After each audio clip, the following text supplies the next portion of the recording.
local value addition in Ghana's gold industry. The directive is issued pursuant to the Ghana Gold Board Act 2025, Act 1140, and is to be read together with the guidelines for the onboarding of off-takers and the conduct of transactions with off-takers issued on July 13, 2026. Engineer Ken Ashigbe is the Chief Executive Officer of the Ghana Chamber of Mines, and he spoke earlier about the directive. There are things that we need to do, to make sure that our refinery in this country is also competitive, so that we can then start, make sure that if we're refining in this country, we're doing that very competitively. So what was happening previously is that we're selling 20% to the Bank of Ghana and the domestic gold purchase program, but that was being sold at the bullion level. So we'll take them out to LBMA certified refineries, because for the large scale mines, you need to get a refinery that is LBMA certified, because the Bank of Ghana would not be able to keep bullion that is not LBMA certified. So it goes out and Bank of Ghana buys it from the refinery 20%. Now what has happened is that it's been increased to 30% under the GANRAP, and then also that 30% is going to be refined locally.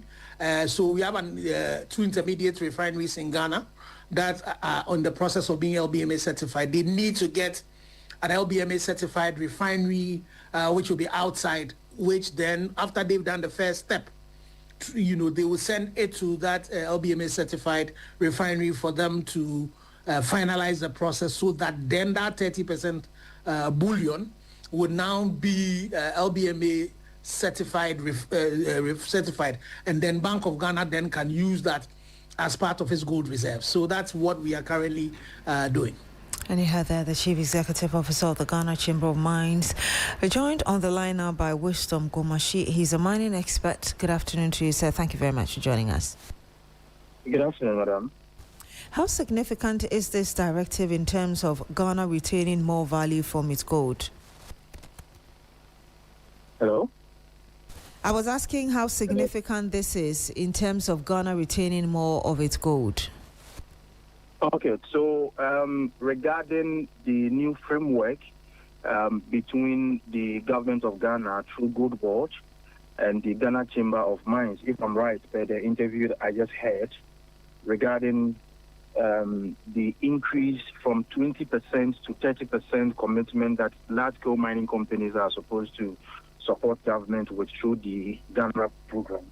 I think it's a very significant development. And how it will help Ghana is that previously, if Ghana would have to go outside to, purchase, bullion, because Ghana, we don't have an LBMA certified refinery. If Ghana would have to go outside to buy bullion to come and put into our vaults, with such an arrangement, which started somewhere in 2023, where the then government signed this agreement with the Chamber of Mines, which was around 20%. This government has increased it to 30%, and its significance is that it's going to reduce the cost at which the states will stop our reserves at the Bank of Ghana, which to a greater extent will help, cushion our currency, and also help regarding our import cover. Under the GANRAP initiative, the government is looking at increasing the import cover from 5 months to 15 months. And this aspect of the 30% from the Chamber of Mines is part of the sourcing operation, which the Gold Board is going to be the sourcing agency. However, the bigger aspects of the initiative is going to come from the artisanal small-scale mining sector, aside this 30% from the large-scale sector. And that is an area which, beyond the gains we want to achieve significantly in terms of economic gains, we should also be looking at the environmental protection, footprint. Analysts have been asking for, personally we have been asking for, that the government through the Finance Ministry, the Lands Ministry, and the Gold Board should provide the list of artisanal small-scale miners, aside the large-scale operating firms, where they are going to source this additional gold from under this GANRAP initiative. So now, government is finding it very difficult to also bring those lists up. And that's just going to be the challenge or the negative aspect with the GANRAP initiative. Apart from that, it's a nice policy. Post the domestic good buying program, which will help Ghana to a greater extent. Yeah. Having made that point, though, the other question on the minds of many is how much more economic value can local refining really create compared to exporting the gold doré? Yeah, so that's a very good question. More often, when we talk about refining of gold, in terms of commercial decisions, the margins are just lesser. Sometimes just an additional 5% of value added. However, the cost that goes into refining such a mineral, most often the country exports that wealth out of the country. In terms of labor, in terms of exported wealth. So if there is a policy where our refineries are going to be given the mandate to refine gold in those quantities, one, it's going to help create more jobs in the economy. That alone should be a great step because there's a lot of unemployment in the system. These people who are also going to be employed will also pay taxes, pay as you earn taxes.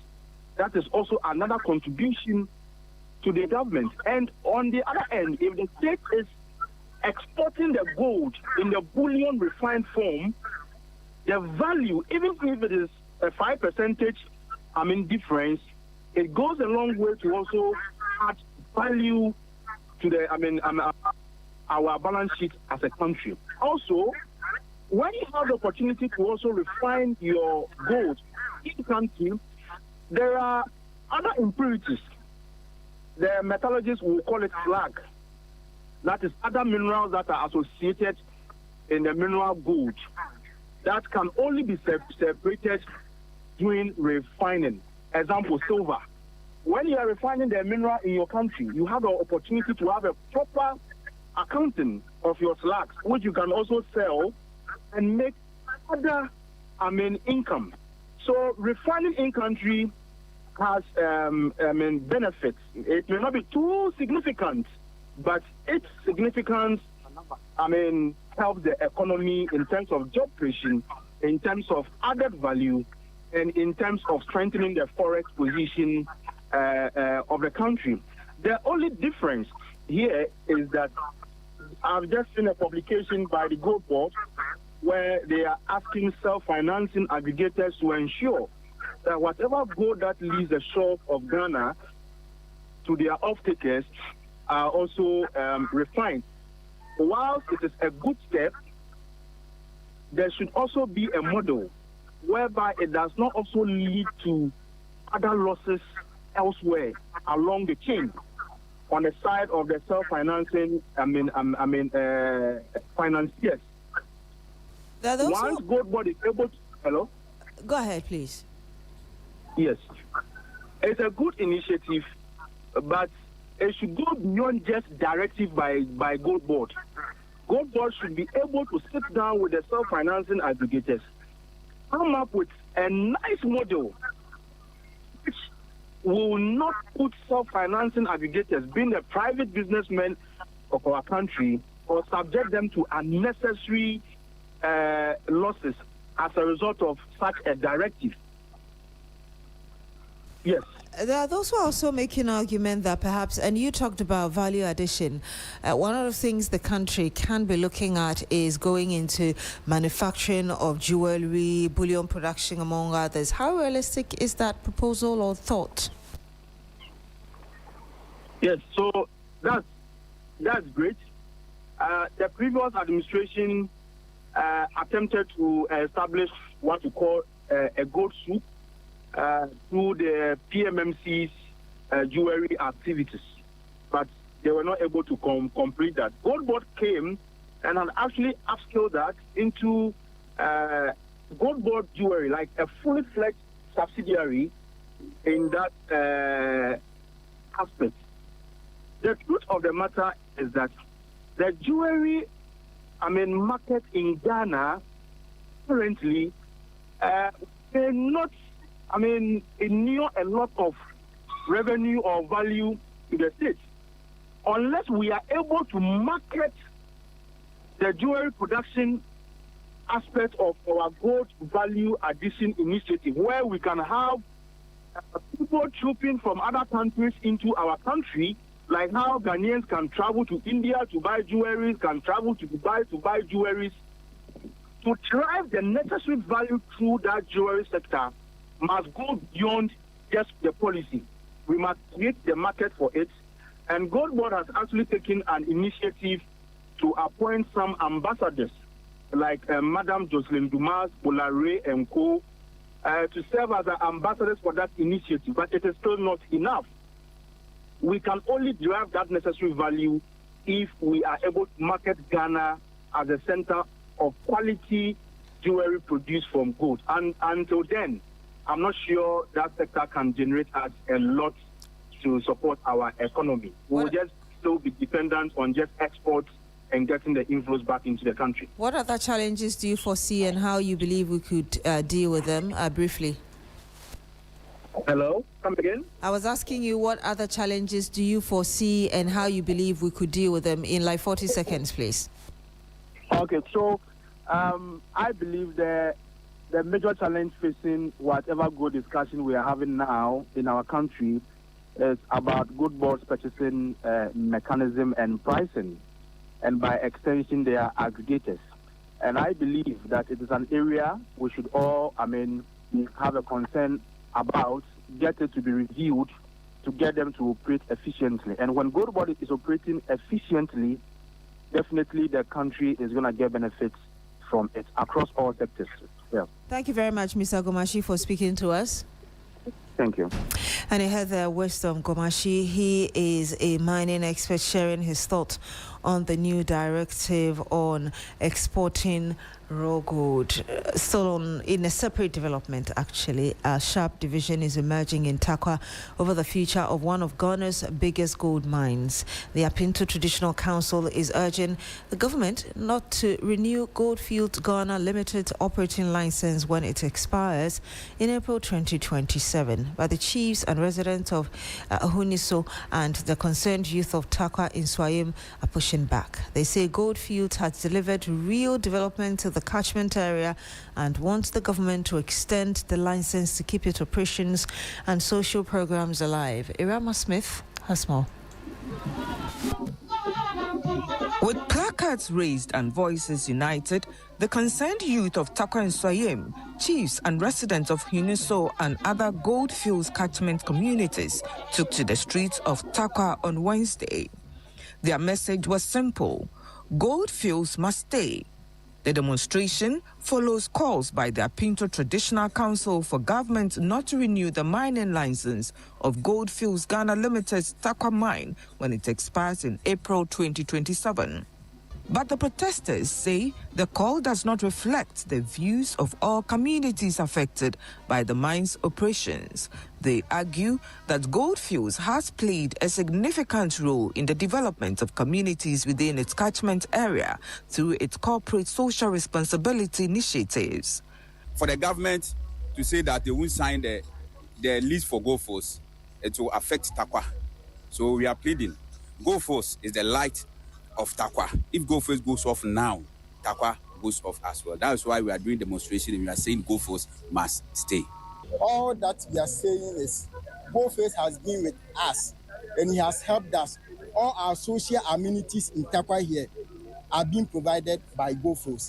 Employment, everything that we are enjoying today is Goldfields. From education and health to infrastructure and livelihood support, the demonstrators say the company's interventions have made a difference in the lives of residents. For them, ending the company's operations could also mean losing an important source of development support and economic opportunities.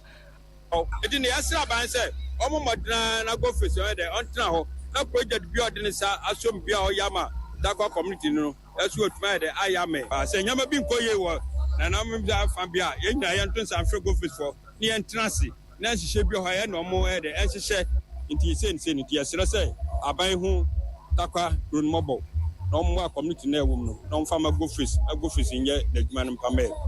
The Takwa mine contributes about a third of Ghana's annual gold output. As the April 2027 license expiration approaches, the calls for and against renewal are expected to intensify. What is clear is the people living closest to which say they want the company to stay. Irama Smith, Takwa. 19 minutes past the hour of 12. When we come back, we'll bring you some more. Stay with us. Freezer, yeah, diaba. Adama for diaba. A freezer.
FM 92.7. Now, a program designed to give farmers a greater stake in forest conservation is facing resistance in parts of the Ashanti region.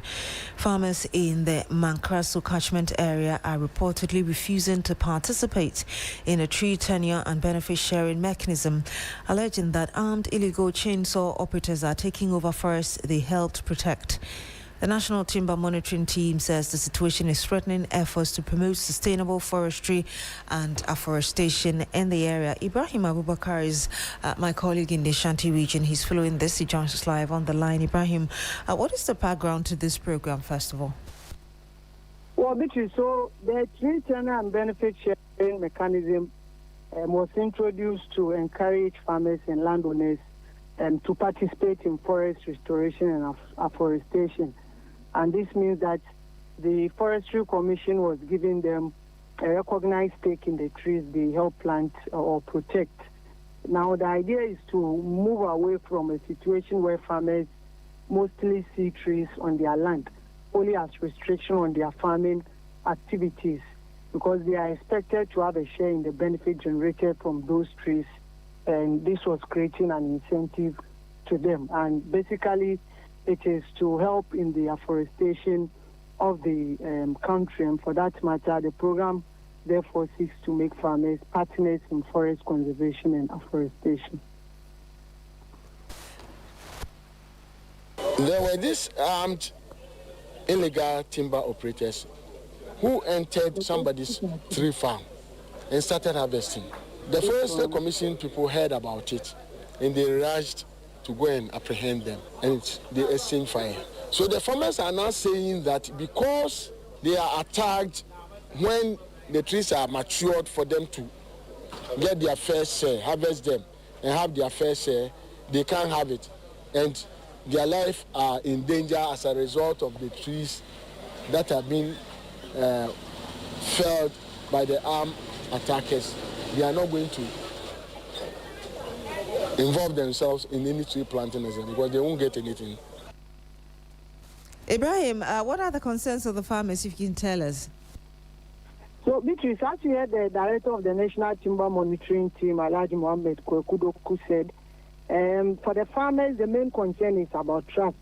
They feel that they have been asked to protect our forests and participate in tree planting, but then they are not seeing sufficient benefit from the program because the illegal chainsaw operators are entering their farms and they are just cutting down all these trees. And for the farmers, this creates a worrying situation because whilst they are expected to protect the forest, they are unable to prevent others from entering their lands and harvesting the trees. And they see this as a threat and financial losses to their activities. That's why they are saying that until the Forestry Commission is able to give them that assurance of protecting these trees, most of them are saying they may not participate in this forestry. But even outside the concern of the farmers, there are also timber operators or traders who are also raising another concern about extortion from forestry officials and also police whenever they are transporting the wood to the city center for sale. And Alaji Doku has also been speaking about this issue. Obeshia forest for and it's a funny a juice cast pari kuta on and yet Ukodru Akomadaya, Yabajusika Ukodru Kentampa, Yabajuska, and Yasaban say, or may genuine people. My Sikano, and could dear man was since a bit young crankrabutum. Ibrahim, this man was speaking in Chi. Tell us exactly what he was saying and perhaps what a failure of this program would mean to afforestation in the region. So the sound is that of a timber trader who was raising concern about some monies they are paying to police officials and also those allegations and forestry guards without any official receipt. And they see this as issues that even affect their business environment because already business are going down and they have to pay monies outside the official one. So they were calling for government to intervene and ensure that these are stopped. But with the issue of the failure of the program, in fact, obviously looking at the level of deforestation in our various forests, especially in Ashanti region, we know that afforestation depends heavily on the willingness of especially local farmers and landowners to participate. So if farmers lose confidence in the program, they may less likely willing to plant, maintain, and even protect trees on their land. So that could undermine effort to increase our forest cover and restore the degraded landscape. So the cycle continues, which means farmers are withdrawing. That means we are having fewer trees to plant or protect, and illegal logging will also become easier, and forest degradation will increase. So they are looking at all those things, and even beyond the environmental impact, the failure of the program could even weaken public confidence in future government or forestry initiatives that depend on communities to protect natural resources. Indeed, thank you very much. Ibrahim Abubakar, Ashanti Regional Correspondent. The Vice President, Professor Nana Jeno-Pokuagyemang, has called on Africans to abandon dependency and take greater ownership of the continent's development, saying Africa must move beyond having an Africa we want to building an Africa we work for. Speaking during the African Mindset Reset Forum in Kigali, Rwanda, the Vice President said Africa's development challenges could not be explained simply by a lack of policies, plans, resources, or human potential. What will it take for us to train our children that we know are bright and are capable and are willing to learn? So what is stopping us? And if somebody tells us also, oh, we don't have the equipment, how much does the equipment cost? And how much are we spending to support other people's equipment? So you see, we need to go back to the fundamentals and then imagine something that our Pan-Africanists imagined of a continent capable that can go into negotiations with the proper information, education, the confidence, and the willingness to do what it is that helps our continents to grow. And you heard that the Vice President, Professor Nana Jeno-Pokuagyemang, and still at the presidency, President John Mahama has assented to 10 bills recently passed by Parliament. This includes the Community Service Bill 2026, Tribunal Bills 2026, Maritime and Related Offences Bill 2026, Energy Sector Levies Bill, Ghana Cocoa Board Bill 2026, and Value Added Tax Amendment Bill 2026.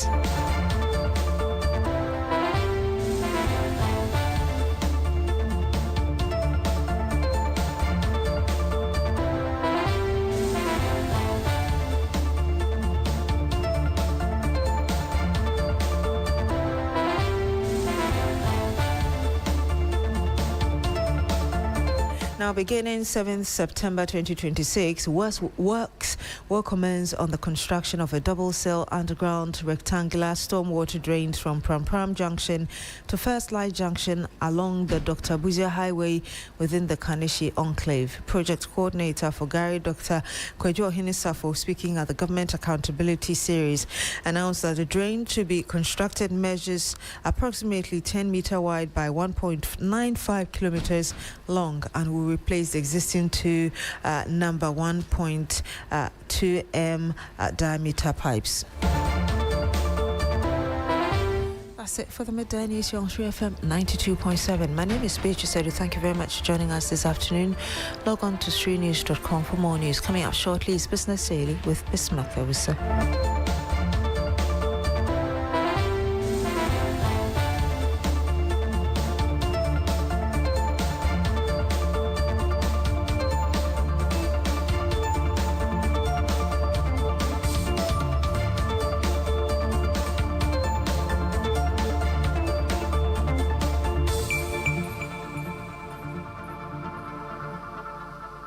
Follow us on social media, Twitter at 3FM927, Facebook at 3FM927, and also on 3news.com.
Headlines and other stories shortly. Please stay.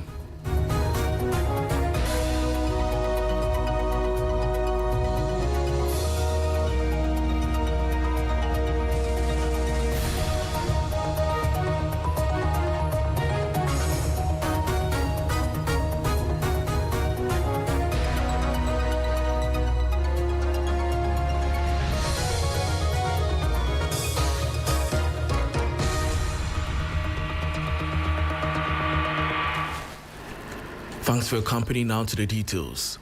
Despite Ghana's recent economic recovery, 56.4% of Ghanaians remain in poverty, with widening disparities across different parts of the country, the World Bank has said. The World Bank Division Director for Ghana, Liberia, and Sierra Leone, Robert Taliesio, said the strong headline economic growth recorded in recent years was yet to translate into improved living conditions for a significant proportion of the population. Despite Ghana's recent economic recovery, 56.4% of Ghanaians remain in poverty, with widening disparities across different parts of the country. The World Bank Division Director of Ghana, Liberia, and Sierra Leone, Robert Taliesio, said the strong headline economic growth recorded in recent years was yet to improve living conditions for a significant proportion of the population. Moving on, the 24-hour Economy Secretariat says it is working with Development Bank Ghana to establish a major financing facility for small and medium-sized enterprises. Director and Head of Innovative Finance, Partnership and Markets, Dr. Ishmael Ni Amano Dodu, says the program aims to mobilize at least $1 billion, equivalent to about 10 billion cedis over 4 years. The Secretariat is confident of raising more than $400 million, or about 4.4 billion cedis in the first phase, which will be channeled through commercial banks to support SMEs. The facility is expected to provide cheaper patient capital with repayment periods of 3 to 5 years and possible moratorium depending on the projects financed. We cannot allow non-performance loan, NPLs, to come. We have to also drive out the notion that this is really not the way we have to approach it. So, well, it's a bicycle, so you have to not pay back and so on. So this is money that is going to the economy. It's going to real SMEs who are actually running the economy. But one of the things that will be good is that it is not collateralized. We are setting up an insurance scheme to be able to insure the loan that will go to you and also insure the product as well. SMEs account for an estimated 80 to 90% of Ghana's economic activity, but continue to face major challenges in accessing affordable financing. The program is therefore seeking to provide financing at significantly lower rates with a target of 10 to 14% as an initial benchmark for many businesses to expand and create jobs. Our approach, our strategy is to work with Development Bank of Ghana. Why DBG? Because they have access to development finance. Development finance can be very patient. They are also cheaper than normal rate, and they allow the SMEs to be able to build their capital, all right, equity, and continue to invest in their own production and so on. And that was a report on the 24-hour Economic Secretariat targeting $1 billion for small and medium-sized enterprises to facilitate and cut their borrowing costs.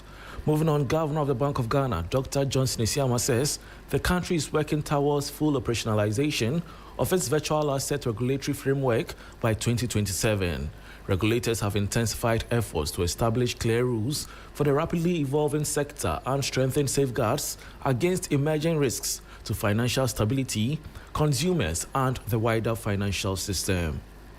Bank of Ghana. Speaking at the inauguration of a 7-member coordinating committee in Accra, Governor of the Bank of Ghana, Dr. Johnson Isiama, says the Central Bank and the Securities and Exchange Commission are developing operational guidelines and policy sandboxes. These are aimed at supporting the implementation of the Virtual Assets Service Providers Act 2025. The operational guidelines are being developed by the designated regulatory authorities, i.e. the Bank of Ghana and the Securities and Exchange Commission, alongside the implementation of policy sandboxes by both institutions towards fully operationalizing the Act by 2027. Director General of the Securities and Exchange Commission, Dr. James Klucha-Aveji, says the newly inaugurated Virtual Asset Coordinating Committee will bring regulators and key state agencies together to close regulatory gaps, coordinate supervision, and help position Ghana as a trusted hub for virtual asset innovation in West Africa and beyond. If this is left uncoordinated, it creates blind spots, gaps regulators miss, and becomes opportunities that bad actors exploit. The Virtual Asset Coordinating Committee is our answer to that risk. It brings the Securities and Exchange Commission, the Bank of Ghana, and our partner agencies to one table. And that was a report on Ghana targeting 2027 for full operationalization of virtual asset regulatory framework, stressing the need for stronger oversight, coordination, and financial stability. This is still Business Daily on 3FM 92.7 with me, Bismarck. Outside some other stories, the Ghana Gold Board has directed all self-financing aggregators to refine gold doré or raw gold in Ghana before it can be exported, in a move aimed at strengthening local value addition in the country's gold industry. The directive, issued by Gold Board's Compliance Directorate on August 24, 2026, takes effect on September 1, 2026. The following 3 Business News Desk report has the details. Under the new rules, self-financing aggregators will no longer be allowed to export gold doré in its unrefined form. All off-takers agreements and commercial agreements with approved off-takers must expressly provide for the mandatory local refining of gold before export. Gold Board said it will not approve any request to export gold doré unless the gold has first been refined locally at a refinery approved or designated by the board and operating in line with applicable regulatory requirements. The directive was issued pursuant to the Ghana Gold Board Act 2025 Act 114 and is to be read alongside the board's July 13, 2026 guidelines on the onboarding of off-takers and the conduct of transactions with them. Gold Board also reserved the right to determine the refinery for particular gold shipments and issue further operational directives governing the refining process. And that was the 3 Business News Desk report on Gold Board ordering mandatory local refining of gold doré before export. Still on the extractive sector, Ghana's upstream petroleum industry is poised for a fresh wave of investment, with 10 partners committing $2 billion to development projects expected to expand production and strengthen the country's gas supply. According to Chief Executive of the Petroleum Commission, MFA Hardcastle, the investment could also cut the unit cost of gas by about 18%, delivering estimated savings of $300 million to the country. The upstream petroleum sector has seen some momentous improvement in investor confidence. Pursuant to the promise His Excellency made to Ghanaians, all disputes between upstream oil and gas players and the government of Ghana have been promptly resolved, paving the way for more investment. As a testament to the reset in the investor confidence, the Jubilee and 10 partners have committed to invest $2 billion in further development activities.